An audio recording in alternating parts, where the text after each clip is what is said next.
kondisikan hati kita sadar supaya saat muncul ujian itu kita merasakan kesadaran bahwa oh, ini jalan sukses saya. Allah kirimkan buat saya, bukan buat yang lain. La yukallifullahu nafsan illa usaha. Kalau kita lihat-lihat, masalah tiap orang kan beda-beda ya. Tapi intinya sama kan masalah? Intinya kepikiran juga kan? Ya kan? Ya, kalau masalah kan nomor 4 ya. Ya kan? Kan berpikir itu ada 4. Ada berpikir, sedikit berpikir, tidak berpikir, pikiranun. Gimana? Masalah itu kan pikiranun kan? Yang dipikirkan kan? Ya, semuanya sama, intinya berpikir. Di perusahaan yang besar, yang kecil berpikir. Ya. Yang sedang ujian berpikir. Kadang-kadang sama-sama pusing, pusingnya sama, tapi bentuk ujiannya beda-beda. Yang paling menarik itu ujiannya beda sesuai kadar kita. Gak mungkin level direktur diuji dengan level pegawai bawah misalnya, itu mustahil. Tapi sama-sama pusing juga. Ya, pegawai belum gajian pusing, direktur proyek belum lancar pusing. Pusingnya kan sama kan, tapi wujud ujiannya beda karena sesuai dengan maslahat kita. Itulah la yukallifullahu nafsan illa. Nah, cara mengatasinya bagaimana? Supaya saat diterima itu ada ketentraman dalam jiwa. Dan ketentraman itu melahirkan kesadaran. Oh, ini kan yang saya minta. Gak mungkin ujian ini tiba-tiba muncul di hadapan saya kalau saya gak pernah berdoa. Coba siapa yang pengen kaya pernah berdoa minta sukses? Terus Allah kasih jalannya, nih lewatin dulu ini. Yang paling aneh kan begini, minta begitu dikabul marah. Kenapa harus saya ya Allah? Kan maneh tadi ngadoa gitu. Kan kamu yang minta tadi, kenapa ketika dikasih bilang kenapa harus saya ya Allah? Ini kan aneh sebetulnya. Ya? Jelas ya? Nah, supaya menghadirkan suasana itu, solusinya apa? Itulah hadiah Isra Mi'raj. Makanya perjalanan Nabi sebelum Isra Mi'raj itu melalui persoalan-persoalan.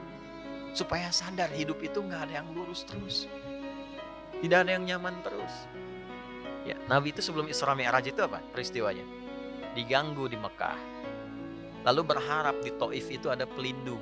Karena Taif itu, maaf, secara landscape itu apa ya? Gambaran kotanya itu lebih maju, ekonominya lebih maju, supaya diharapkan orangnya lebih berpendidikan. Jadi begitu datang ke situ disambutnya baik. Ternyata alih-alih baik, nyampe ke Taif, kalau di Mekah dilempar dengan kata-kata, dituduh, dicaci, dimaki.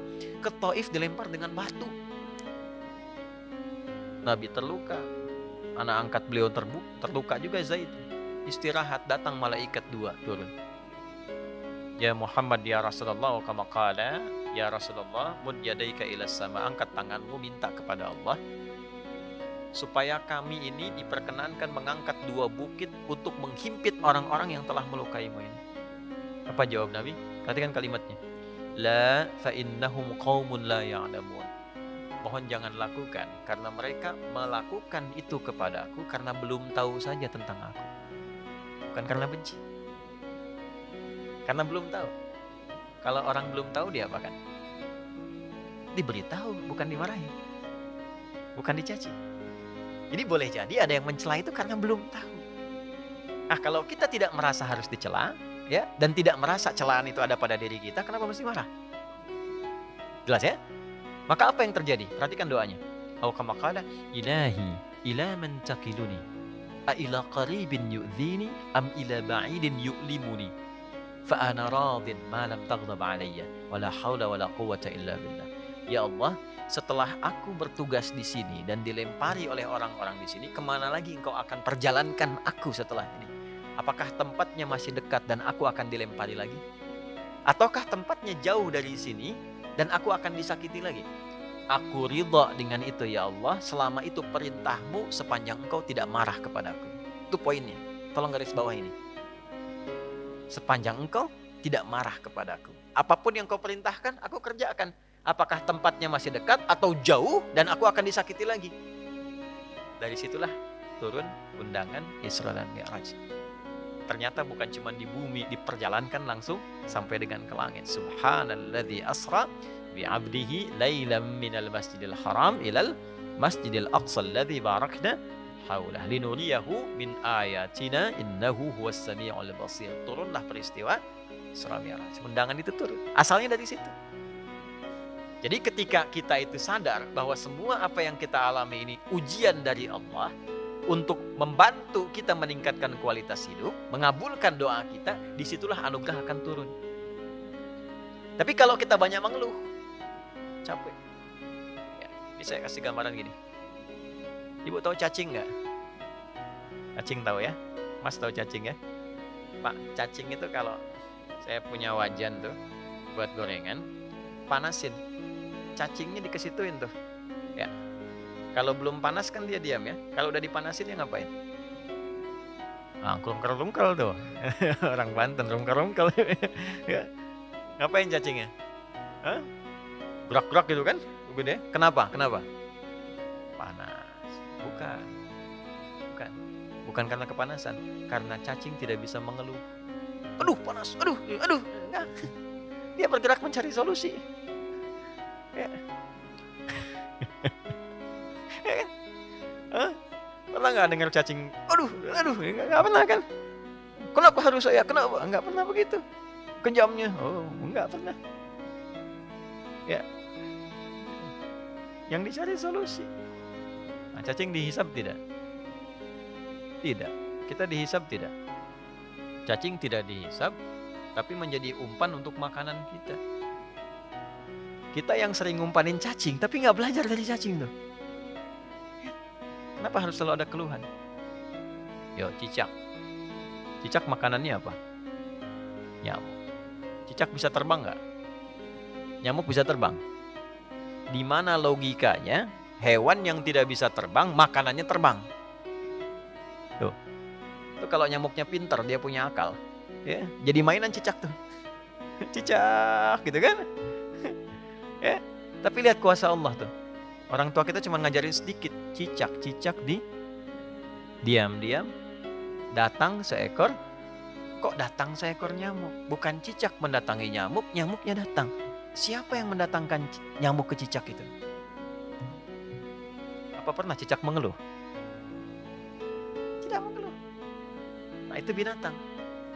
Nah, yang mau saya katakan, mengembalikan suasana itu, Nabi sudah mengajarkan dari peristiwa Isra Mi'raj. Tidak ada orang bebas dari ujian. Tapi kalau kita menyadari semua datang dari Allah untuk membuat kita lebih berkualitas, satu, dan mengabulkan sesungguhnya apa yang kita mohonkan dalam doa, maka turunlah kemudian kenyamanan. Kalau Nabi karena Rasul, karena Nabi Rasul, mukjizatnya Isra Mi'raj, naik buruk, kita nggak mungkin naik buruk. Odong-odong banyak, delman banyak, tapi naik buruk mustahil. Ya, karena peristiwanya tidak mungkin berulang, maka hadiahnya diabadikan. Itulah sholat. Itulah sebabnya panggilan sholat itu bersanding dengan hajat. Karena itu sholat disebut dengan hajat. Kebutuhan. Wasta'inu bisabri was sholat. Kalau punya masalah, terima dulu dengan sabar. Dan lakukan sholat. Nah, jadi asalnya sholat itu diperintahkan oleh Allah lewat Rasulullah untuk menyelesaikan semua masalah kehidupan kita. Makanya dulu orang-orang yang punya hajat, punya masalah, itu melakukan sholat. Nabi Zakaria punya masalah. Diuji dengan keturunan. Rambutnya sudah memutih, fisiknya sudah letih. Maaf, istrinya divonis menopause dan mandul. Secara medis gak mungkin punya keturunan. Maka apa yang diperintahkan oleh Allah? Diilhamkan sholat. Di Quran surah 3, ayat 38-39. Ya, hunalika da'a Zakaria rabbah qala rabbi habli min ladunka dzurriyyatan thayyibah innaka sami'ud du'a fanadathul malaikatu wa huwa qa'imun yusalli fil mihrab annallaha yubashshiruka bi Yahya. Setelah manusia mengatakan enggak mungkin kau punya keturunan, beliau salat. Dalam salatnya beliau memohon, ya Allah, semua memvonis aku tidak akan mungkin punya keturunan. Maka aku menyebut namamu yang memberi tanpa punya batasan. Hab namanya. Dari Wahab. Ya Allah, saya minta darimu saja. Karena orang lain mengatakan gak mungkin. Saya minta darimu yang tidak punya batasan. Engkau pasti mendengar doa saya. Kalau yang pada maha mendengar juga tidak terkabulkan, kepada siapa lagi saya mesti meminta? Maka langsung turun jawaban. Padahal beliau itu masih berdiri dalam sholatnya. Belum selesai sholatnya. Fanadatul malaikatu, turun malaikat, wa huwa qaimun yusalli fil mihrab. Sedangkan beliau masih berdiri dalam sholat. Turunlah berita disampaikan akan punya anak namanya langsung dari Allah, Yahya. Nabi Musa sholat. Musa itu sholat. Quran surah 20, Thaha ayat 14. Innani anallahu la ilaha illa ana fa'budni wa aqimis salata li dzikri. Nabi Isa sholat. Quran surah 19 ayat 31 sampai 33. Wa awsani bis shalah. Allah memerintahkan padaku untuk sholat. Nabi Ismail sholat.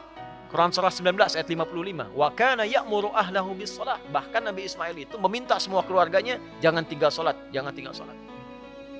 Itulah sebabnya kenapa sholat itu menjadi yang paling pokok dalam hidup dan tidak ada alternatifnya sampai meninggal. Kenapa? Karena Allah menginginkan semua masalah kita selesai, tuntas. Saat sholat kita minta, rukuk, sujud, selesai masalahnya. Zakat itu wajib kalau ada kewajibannya berlaku. Sampai nisabnya, keluar zakatnya. Tapi kalau belum sampai batasnya, nggak ada kewajiban zakat. Puasa itu wajibnya kapan? Ramadan. Kalau tidak Ramadan, tidak wajib, kecuali nazar. Ya. Dan saat Ramadan pun kalau nggak mampu, masih bisa diganti. Kalau tidak qadha, fidyah. Haji wajib nggak? Kapan? Bagi yang mampu. Tapi sholat, semua berlaku, berdiri. Nggak bisa berdiri, nggak mampu, duduk. Nggak bisa duduk, berbaring. Nggak mampu berbaring, isyarat. Nggak mampu isyarat, berkedip. Dengan kedipan selama masih sadar. Nggak mampu berkedip, disolatkan. Kan sudah selesai. Ya. Ya, sampai titik akhir tuh. Ya, sampai titik. Kenapa? Karena Allah tidak menginginkan semua hambanya siapapun punya masalah yang tidak selesai. Duduk punya masalah, selesai. Berbaring punya masalah, selesai. Itu masalahnya. Dan tidak ada orang hidup yang tidak punya masalah. Ini subuh kan baru berapa menit tadi kita lewat? 30 menitan. Ada nggak yang nggak punya masalah sekarang? Nggak ada. Nanti subuh ke zuhur pasti punya masalah lagi. Kalau sholatnya benar, selesai. Itulah asalnya.